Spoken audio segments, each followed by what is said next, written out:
नमस्कार, मैं हूं प्रशांत भारद्वाज और आप देख रहे हैं न्यूज रूम पोस्ट। हमारा देश एक तरफ आज़ादी का अमृत महोत्सव मना रहा है, वहीं दूसरी तरफ जनता के मन में ये सवाल भी है कि आखिर राजनीतिक पार्टियों को परिवारवाद की गुलामी से आज़ादी कब मिलेगी। क्या एक पार्टी पर पीढ़ी दर पीढ़ी सिर्फ एक ही परिवार का कंट्रोल लोकतांत्रिक है? कम से कम दुनिया के सबसे बड़े लोकतंत्र में तो इस सवाल पर बहस बनती ही है। कहीं राजनीतिक पार्टियों पर भी पारिवारिक कब्जा इस महान लोकतंत्र के लिए ग्रहण तो नहीं? आज इस वीडियो में हम आपको परिवारवाद के दलदल में धंसी देश की अलग अलग राजनीतिक पार्टियों के फैमिली प्राइवेट लिमिटेड फर्म बनने की पूरी कहानी बताएंगे। कश्मीर से लेकर कर्नाटक तक और महाराष्ट्र से लेकर मेघालय तक देश का शायद ही ऐसा कोई राज्य हो जहां के पॉलिटिकल पार्टी पर परिवार विशेष का कब्जा ना हो। सियासत में भाई भतीजावाद इस कदर हावी हो चुका है कि देश में करीब 30 से भी ज्यादा खानदान ऐसे हैं जिनका अलग अलग राजनीतिक दलों पर कब्जा है। यूपी की समाजवादी पार्टी, बिहार की राष्ट्रीय जनता दल, महाराष्ट्र की राष्ट्रवादी कांग्रेस पार्टी और तमिलनाडु की डीएमके, ये सभी ऐसी क्षेत्रीय पार्टियां हैं जिन पर कांग्रेस की तरह ही सिर्फ एक परिवार का कंट्रोल नजर आता है।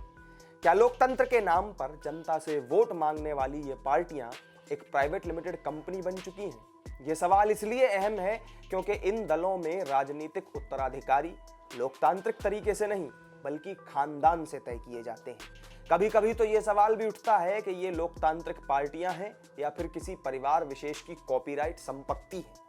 तो चलिए शुरुआत करते हैं कांग्रेस पार्टी से। राजनीति में वंशवाद के बीजारोपण का श्रेय कांग्रेस पार्टी को ही जाता है। जब देश के पहले प्रधानमंत्री जवाहरलाल नेहरू के बाद उनकी बेटी इंदिरा गांधी राजनीति में आई, तब कांग्रेस में गांधी परिवार का कभी न खत्म होने वाला युग शुरू हो गया। परिवारवाद के दलदल में कांग्रेस ऐसी फंसी कि आज तक गांधी परिवार से बाहर ही नहीं निकल पाई है। आज़ादी के लिए कांग्रेसों के खिलाफ लड़ाई लड़ने वाली कांग्रेस पार्टी आज़ादी के बाद कहीं गांधी परिवार की गुलाम तो नहीं बन गई है? ये सवाल इसलिए क्योंकि देश की सबसे पुरानी पार्टी आज भी गांधी परिवार से इतर कांग्रेस अध्यक्ष पद के लिए योग्य उम्मीदवार तक नहीं ढूंढ सकी है।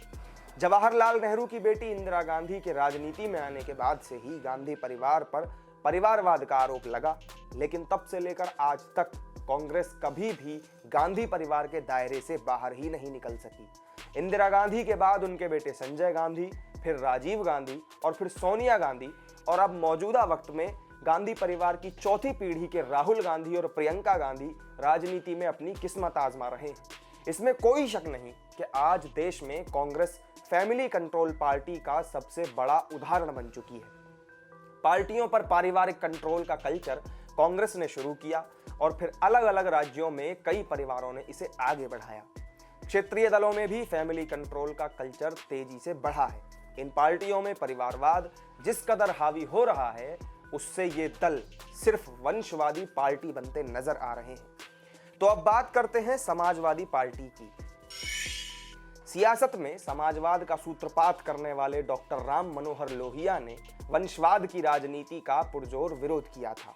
डॉक्टर लोहिया ने सपने में भी ये नहीं सोचा होगा कि उनकी विरासत पर राजनीति करने वाले समाजवाद की धज्जियां उड़ाकर रख देंगे, लेकिन बात बात पर लोहिया की कसम खाने वाले मुलायम सिंह यादव ने तो कुछ ऐसा ही किया है। लोहिया को गुरु मानने वाले मुलायम सिंह यादव राजनीति में परिवारवाद की सारी सीमाएं लांघ गए।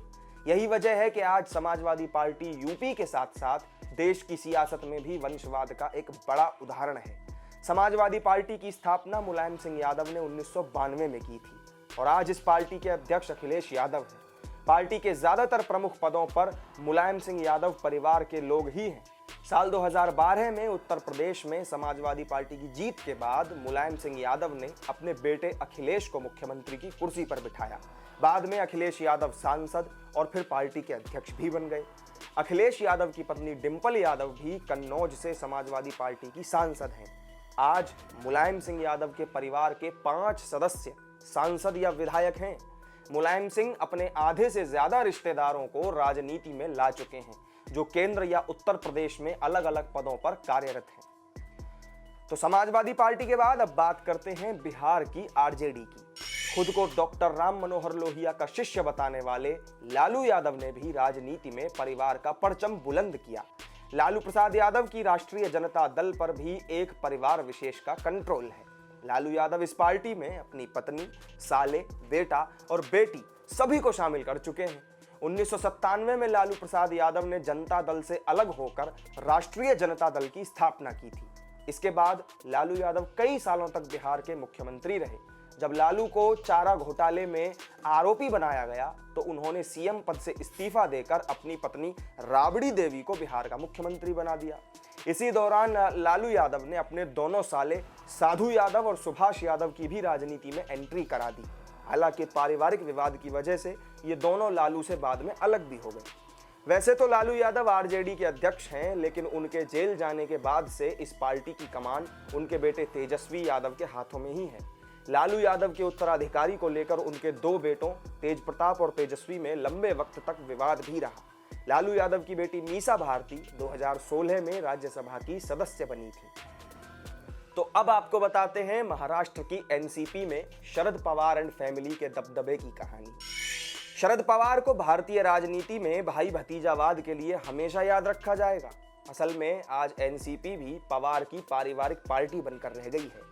पवार अपनी तीसरी पीढ़ी को भी अपनी पार्टी के जरिए राजनीति के मैदान में उतार चुके हैं। सोनिया गांधी के विदेशी मूल के मुद्दे पर कांग्रेस से अलग होकर महाराष्ट्र के पूर्व मुख्यमंत्री शरद पवार ने 1999 में राष्ट्रवादी कांग्रेस पार्टी बनाई थी। लेकिन अब सिर्फ और सिर्फ पवार परिवार के हाथों में ही इस पार्टी की सारी पावर है। शरद पवार ने अपने परिवार के भतीजे, बेटी और अब पोते सभी की एंट्री राजनीति में करा दी।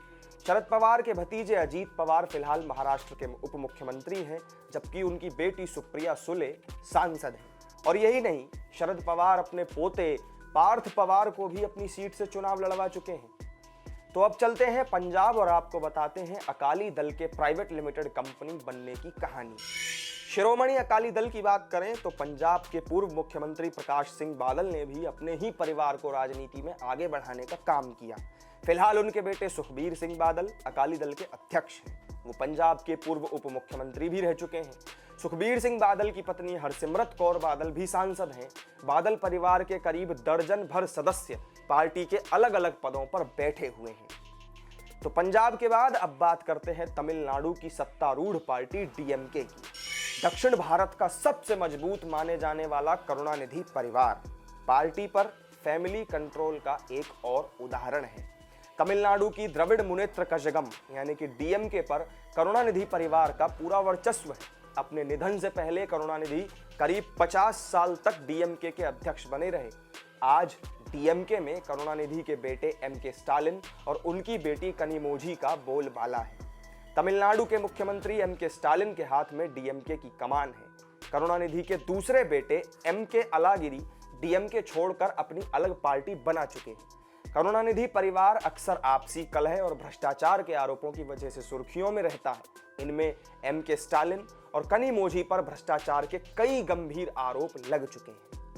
तो अब चलते हैं जम्मू कश्मीर की तरफ, जहां के दो मुख्य सियासी दलों पर अब्दुल्ला और मुफ्ती परिवार की मोनोपोली है। जम्मू कश्मीर में नेशनल कॉन्फ्रेंस की स्थापना शेख अब्दुल्ला ने चौधरी गुलाम अब्बास के साथ मिलकर 1932 में की थी। पहले इस पार्टी की कमान शेख अब्दुल्ला के हाथों में रही। वो जम्मू कश्मीर के मुख्यमंत्री भी रहे। 1982 में शेख की मौत के बाद उनके बेटे फारूक अब्दुल्ला राज्य के मुख्यमंत्री बने और पार्टी के मुखिया भी। 1996 के चुनाव में अब्दुल्ला ने 87 में से 57 विधानसभा सीटें जीती थी। साल 2000 में फारूक ने कुर्सी छोड़ दी और उनकी जगह उनके बेटे उमर अब्दुल्ला मुख्यमंत्री बन गए। फिलहाल उमर अब्दुल्ला ही नेशनल कॉन्फ्रेंस के सर्वेसर्वा हैं। अब्दुल्ला परिवार पर हमेशा से ये आरोप लगते रहे हैं कि उन्होंने अपने परिवार के अलावा किसी और को पार्टी में आगे बढ़ने ही नहीं दिया। अब्दुल्ला परिवार की तरह ही जम्मू कश्मीर की पीपुल्स डेमोक्रेटिक पार्टी भी परिवारवाद के जंजाल में फंसी हुई है। पीडीपी की स्थापना मुफ्ती मोहम्मद सईद ने 1999 में की थी। मुफ्ती मोहम्मद सईद देश के गृह मंत्री और राज्य के मुख्यमंत्री भी बने। 2016 में उनकी मौत के बाद उनकी बेटी महबूबा मुफ्ती इस पार्टी की मुखिया और जम्मू कश्मीर की मुख्यमंत्री बन गई। इसी तरह से महाराष्ट्र में ठाकरे और झारखंड में सोरेन परिवार भी राजनीति में परिवारवाद की मिसाल पेश कर रहे हैं। तो आपने देखा कि उत्तर से लेकर दक्षिण तक और पूरब से लेकर पश्चिम तक राजनीतिक दल तो बदल जाते हैं, लेकिन कुछ नहीं बदलता, तो वो है इन दलों का परिवारवाद। ऐसे में आपके लिए ये जानना भी दिलचस्प है कि क्या मौजूदा वक्त में अपने परिवार को राजनीति में आगे बढ़ाने के ट्रेंड में कोई बदलाव आया है। फिलहाल तो ऐसा नहीं दिखता, लेकिन प्रधानमंत्री नरेंद्र मोदी एकमात्र ऐसी मिसाल हैं जिन्होंने न सिर्फ अपने परिवार को राजनीति से दूर रखा, बल्कि वो खुद भी परिवार से दूर रहते हैं। भारत में अब तक जितने भी प्रधानमंत्री हुए हैं, वे सब अपने परिवार के साथ ही प्रधानमंत्री आवास में रहे, लेकिन प्रधानमंत्री Modi leader with a difference है, और यही वजह है कि वो प्रधानमंत्रियों की उस फेहरिस्त में एक अपवाद की तरह है। देश सेवा के लिए परिवार से दूरी का आदर्श पेश करने के बाद भी मोदी राजनीति में परिवार के सदस्यों के आने की आलोचना नहीं करते। संविधान दिवस के मौके पर उन्होंने ये कहा भी था। उन्होंने कहा था कि वो इस बात के खिलाफ नहीं है कि एक ही परिवार से कोई दूसरा व्यक्ति राजनीतिक पार्टी में ना आए, बल्कि वो तो इस बात से दुखी हैं कि कुछ पार्टियां पीढ़ी दर पीढ़ी एक ही परिवार से चलती हैं। For the family, by the family, इसके आगे कुछ कहने की जरूरत ही नहीं। तो हमारी इस वीडियो में फिलहाल इतना ही।